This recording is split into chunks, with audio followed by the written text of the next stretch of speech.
do that. 20. Got my mic going. All right. Last time I saw it powered on. Well, happy Friday. We made it. Welcome to Dave's Arcade. We're back at my house. I got a crew of guests. Max Senesac is joining us. Daryl Van Landite and Mark Valuch. It's Valuch. Or is it Valuch? Which one is it? See? I had it right. Jeez. I've heard like 5 different versions of that last See, name. I confirmed it earlier. I knew it was Valuch. You can always ask Melissa. She knows that. So anyway, Cheetah. So this is actually the prototype. This is the blue cabinet Cheetah. So the earlier production run. I ended up buying this from Neo that got it in a bulk buy. This one, and I got Valley Star Trek. Tell them the Cheetah story too. They need to know the Cheetah story. Well, as we get going, but I'll go through the rules first. But anyway, so this, I shoved this to the front of the line, and CPR had playfields available.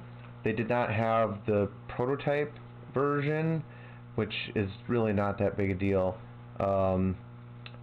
The only difference with the prototype playfield is it has blue bonus inserts, but I looked at what a blue LED behind a green insert would look like, and I think it looks fine. So, whatever, they said that they weren't, when and if they ever make them again, they might run some more, which means basically buy what we have.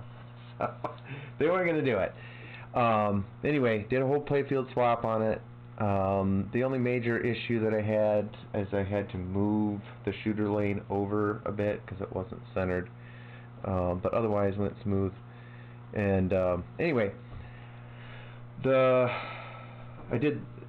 finished this about a month ago, and it's just kind of been sitting because I had other priorities to stream. So anyway, I'll run down the rules real quick. Basically, there's this game is fairly heavily weighted towards the bonus, and I know that so I do have custom ROMs in this one that helps to limit that. So the stock ROMs would allow you to build your bonus all the way up to that 100K, and then so perfect scenario would be build your bonus all the way up and get your bonus multiplier up to 5x, and then the bonus collect is this left lane that you just shoot that up, and it would that would be lit constantly on the stock ROMs, which is not good because you get a good player on there, they're just going to keep racking that up, and it's just very heavily weighted. So the custom ROMs will allow you to collect a bonus after, so that your collect bonus will light after you knock down the drop targets, I believe twice, and then it'll light your collect bonus. You want to do, it's sort of a risk reward. How much do you want to build up your bonus multiplier before cashing that in, or risk draining?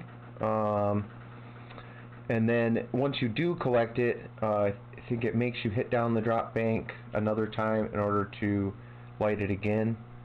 So I'm pretty sure that's how it works. I've only played a couple of games on this new ROMs. Your bonus X are the top drop targets at the very top, so you kind of have to use some nudging and the pops to knock those down. There is a liberal setting where you can use this bank to spot bonus multiplier, but I have that shut off, thinking that that might be a little too easy. Let's see, the star targets, so that's this horseshoe shot up top.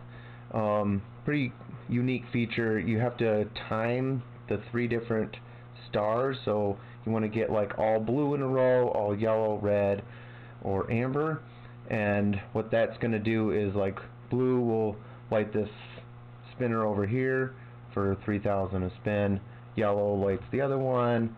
The other one, amber is extra ball, and red is special. And then each one has points associated with it.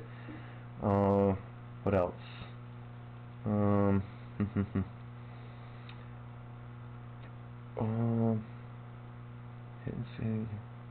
think that's, oh,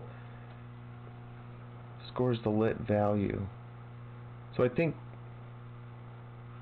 I might be missing something there with the 1 through 5 bank.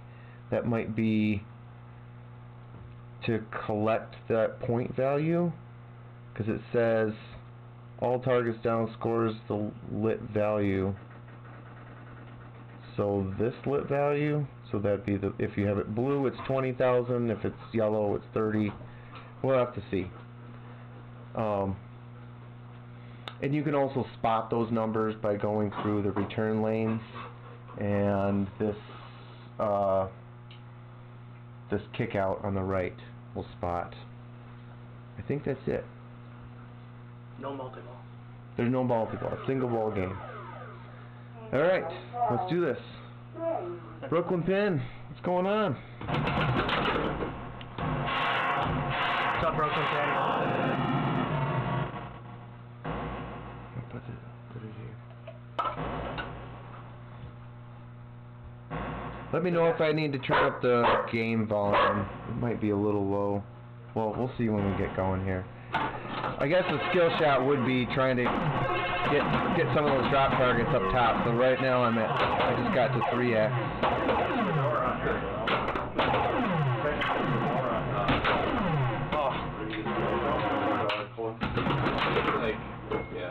I just looked up and I was like, what is that? So make sure I have that right. Bonus collect reset.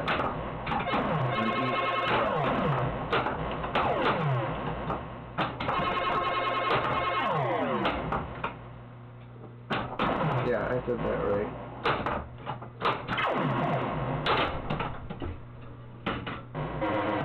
What's up on Red 31? Player 3?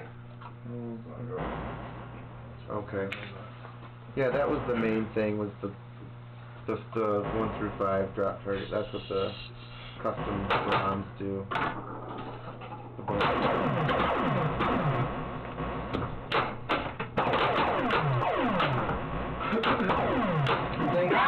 Thanks to Steve Dolan for making the ROMs happen. Steve did these? He compiled the ROMs for me. Like, it has a Weebly board in it, but there's, I was talking with the Flame Cell guy.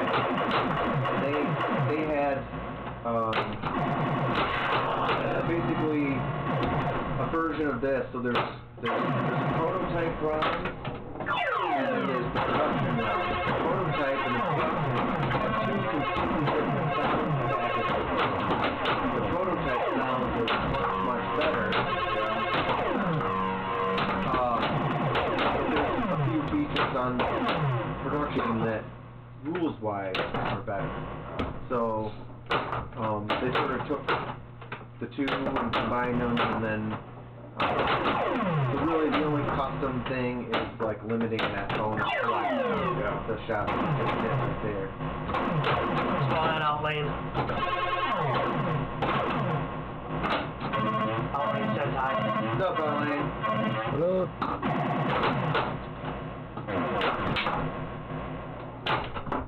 I do really like the upper flipper. You can almost like cradle it just for pull off, but you can like kind of hold it for a minute and then like whip it, Catch it up. yep, and then you can sweep all 5 of them, which is pretty awesome. So it's got lots of features like that kind of borrow a little bit from each game. Max and I were talking, like the 1 through 5 is reminiscent of Meteor / 9 ball, like the sweepable drops, similar to Quicksilver, and then the star targets, similar to Stargazer has a bank like that where you have to stop the light. It doesn't really feel like a wide body as much. Well, and I think the reason Like for... a good feel to the game. Yeah, there's a lot of speed to it, and it helps. So this was a Harry Williams design, and similar to Flight 2000, which is also wide body, he had a slingshot further up the playfield, which is right here, and so that really. One side to side action Yep. going. Yep. Yeah. And then you have this whole section kind of to the left here, similar-ish to like Flight 2000. It takes up a whole lot of space, so really you're playing with this much of the play field, and so that's, but there's still interest there. You're kind of, you know, putting the pops, like the pops now have meaning because you need them to get those drop targets, and you're utilizing, you know, I think space pretty efficiently. Whereas like Flight 2000, it was all about just the, you know, the cool lock mechanism. That's all you're really doing there. Going out right.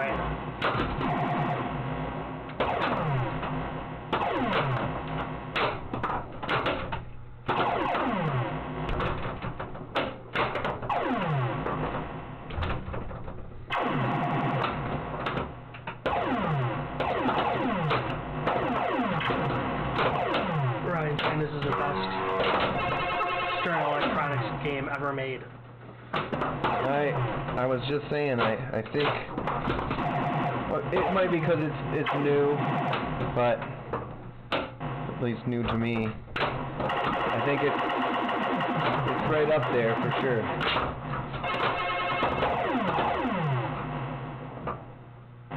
Throw this one right next to the big game. Yeah. Similar kind of jungle feel.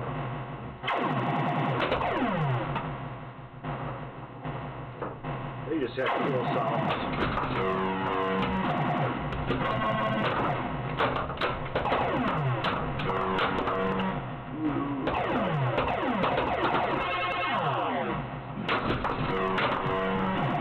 Yeah, I was there. It probably is one of the better.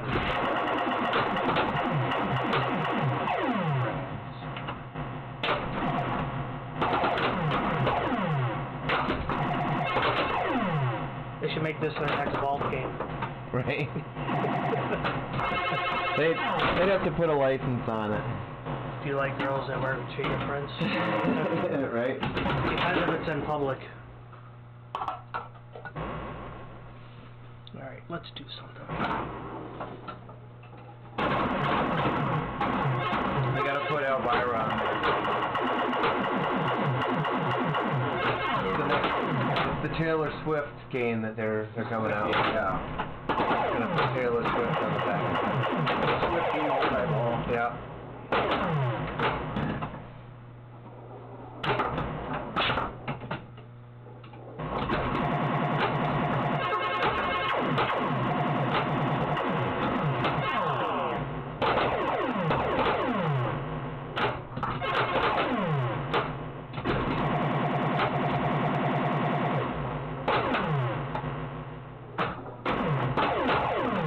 Decided to go with the original Flipper Mechs were all packed up. I went with all new Flipper Mechs, pinball lights.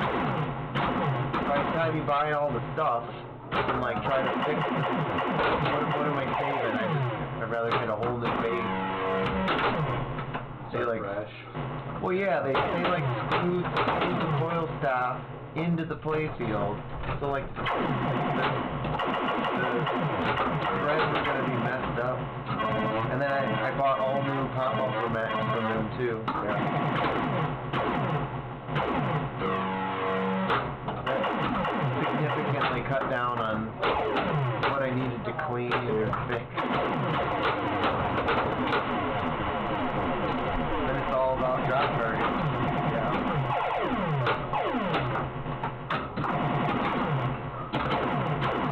The flippers are pretty punchy. Yeah. Seems like when I played previously, like the flipper could like only get it all the way around so far, couldn't get it all the way up to it. Right. Well, yeah, you got that those drop angle all the way up at the top. You gotta have enough power to get there. As well. Thank you. Yeah. For sure, Bloody Cactus. Harry Williams was He was, a staple for a long, long time. he did some good stuff. Yep. So I guess I don't know why I shit.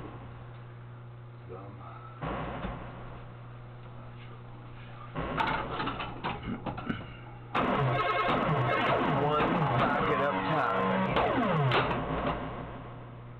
Do a little bit of soldering it.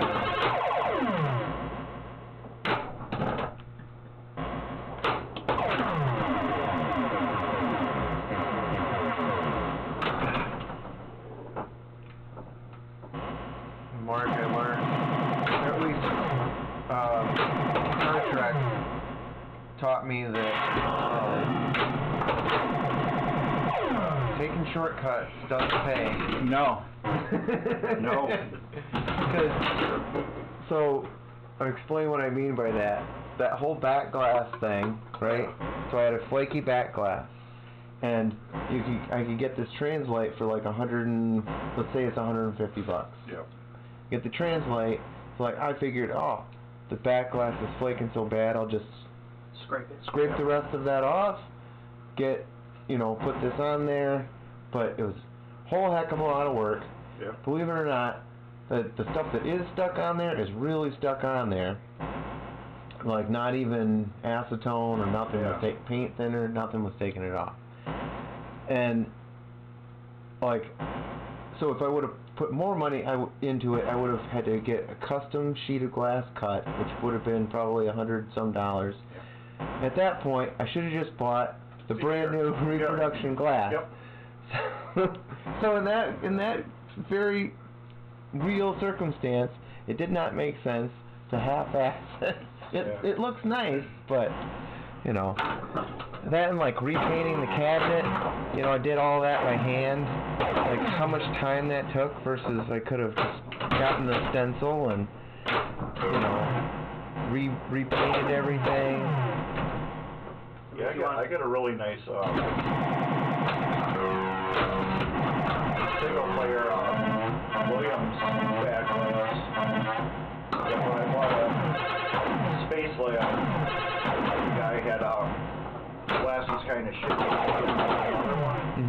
And then he left the other glass out in his garage for a couple of years. And it was all nice and wrapped up. And when I got it home, all the paint was just laying at the bottom of the wrapper. It was like that piece of paint still stuck to the glass. I still kept this. I don't know what I'll use it for, but... Well, another example. So like I repinned the bottom for pins, connectors or whatever, and so I didn't put LEDs and stuff in the GIs. But usually I go where I repin all the connectors, right? Well, I get all the board checked over, the transistors and everything are working. Then I'm chasing my tail. As soon as I get all the lights working, put it all back to back glass back in. Another one stops working. So we're like, all right. Start looking at the connectors. Like, all right, screw this. After about the 5th or 6th one, like I'm just doing them all.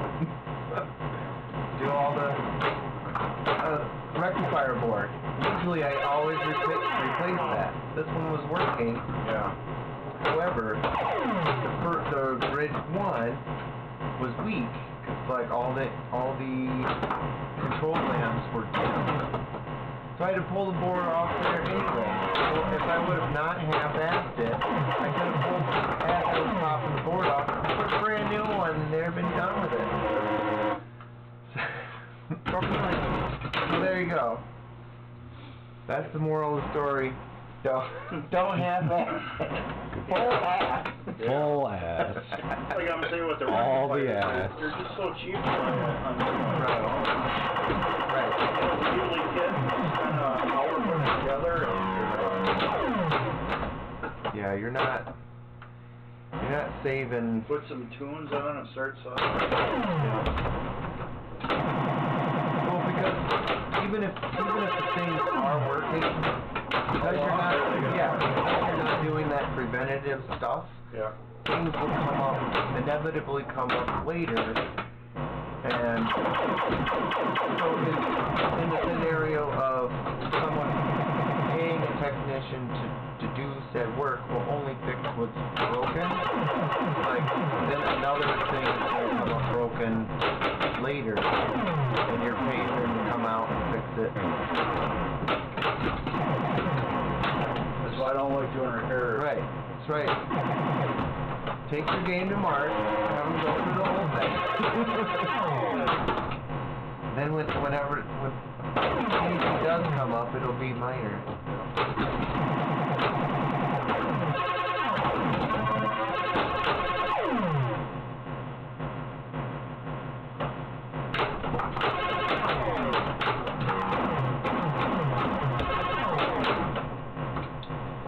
So what do they have at Garcade? Like your email or something? People contact you? You got your phone number on there? Usually they'll know I'm something at the Hurricane anymore. That was just for them to see it. Oh, okay. I actually got to go pick up my bed. So what out of, well, I guess they have your email and phone number for the directory. So Marco and Sid. Yeah, usually people always ask Gar, will you fix my machine? No, but this guy will. Yeah. Now he's got a game. Go play Firepower. See how you like it. You know, not everybody's looking at, like, the people that have, or they just picked up a pinball machine. They might not know what the hell Marco is. They're for life. Let alone see through their website to try to find that directory. So the first thing that they're going to do is they're going to look through the phone book. They're going to find an arcade. You have to fix your game and say, hey, I have a game, can you fix it? Right. And so that's why it's real good to have Bar as a, as a resource.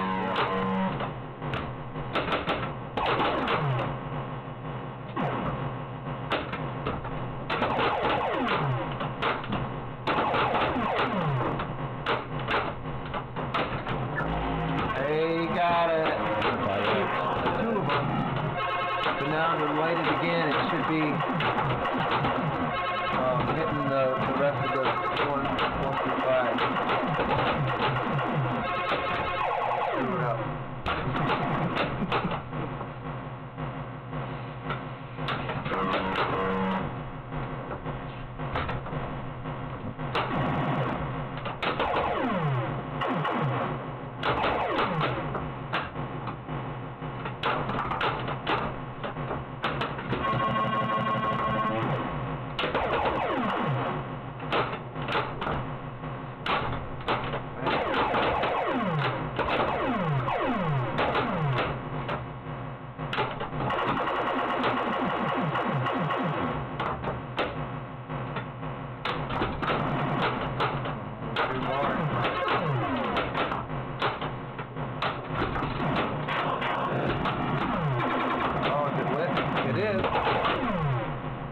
Got that 5X. Phone's loaded. There it is! The money shot! Oh my god! That's like the jackpot on this game. He just did it. Oh yeah? That's the super jackpot. So now, since he just collected that, now he's got to get 3, 4, 5 again to relight it, and then you can select another one.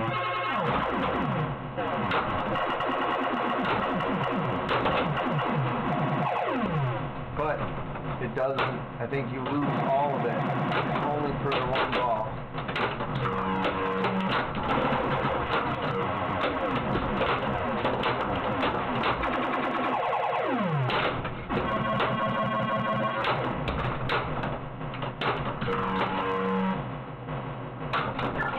Was it lit? I was lit.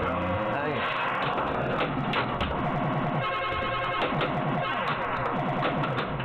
I think if you do hit that lane again, when it's not lit, it'll just find you a number.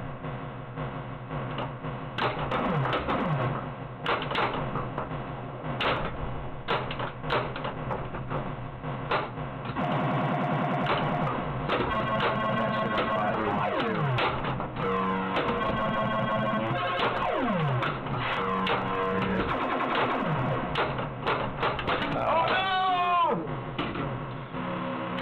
Hey, but you get it one for draining. Nice. Just when I thought I was doing okay, Max makes me feel bad about my I point. thought I was doing okay too. I hit a million. I'm like, oh, I hit a million. Oh wait, no, it is lit. Yeah, no, yeah, but now I don't have the. Oh, it takes The away your multiplier. X's. Yeah. You gotta build the bonus all the way up, and your multipliers. Oh.